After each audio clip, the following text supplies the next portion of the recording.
Gusto ko lang malaman kung ano nararamdaman mo kapag kami mga ganitong complimentary messages or remarks.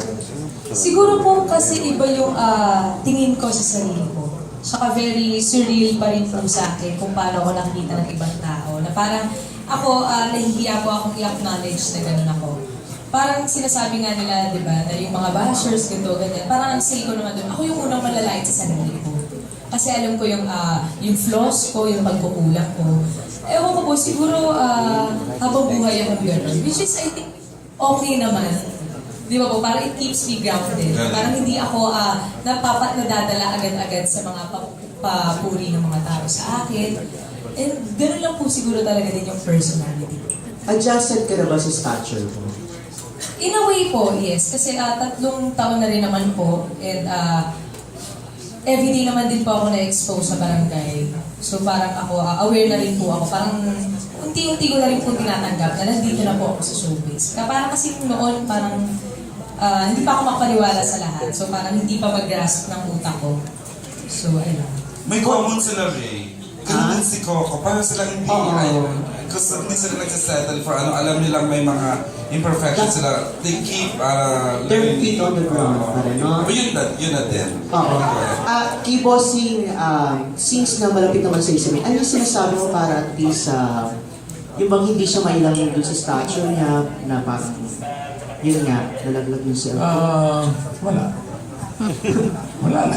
Bilang tatay, kasi syempre matagal ka na sa industry, naranasan mo rin yung pinagdadaanan. Kasi minentor mo siya, bossing eh. Oo. Hindi,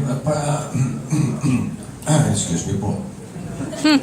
Yung kasing, ako paniwala ko, pag ikaw may talento, tamang himas lang, lalabas at lalabas.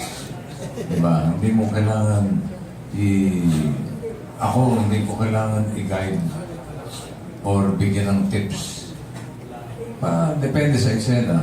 Itong si May, no? Dahil gusto ko matutunan niya, gusto ko lumabas ng normal, ng natural. Yung pagiging, yung timing niya sa comedy, yung timing sa drama, at yung sa action naman, si Coco na bahala ron. Kasi mas maganda yung makikita mo nagde-develop yung artista na may sarili siyang pusa. Dahil ako naniniwala na itong si May, she's very talented. No? Siguro naman alam niyo kung anong naging stepping stone niya sa showbiz, yung Top Smash, no? Hindi lahat ng tao makakagawa naman. Hindi basta-basta kung wala kang talent, hindi kasi sikat sa ganung paraan, di ba? So, doon pa lang, alam ko na she's very talented. And aside from that, nakita ko na mabait sa kapwa, mabait sa tao. Mahihain lang. Dati, ngayon makapal na to. Hindi, hanggang ngayon mahihain naman siya. Katulad nga nung binabanggit ka kanina, still, parang hindi pa rin siya nakapaniwala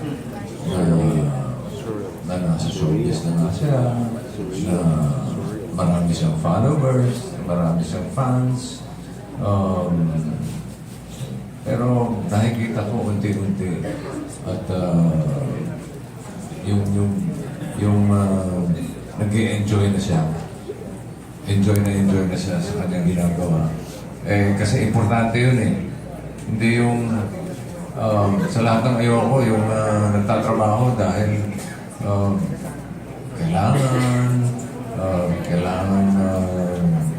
kailangan ma-establish ako, gano'n, hindi. But for me, yung magtrabaho ka, nag-i-enjoy ka, happy ka sa ginagawa mo, mahal mo ang ginagawa mo, yun ang pinaka-importante. At yun, yung nakikita ko.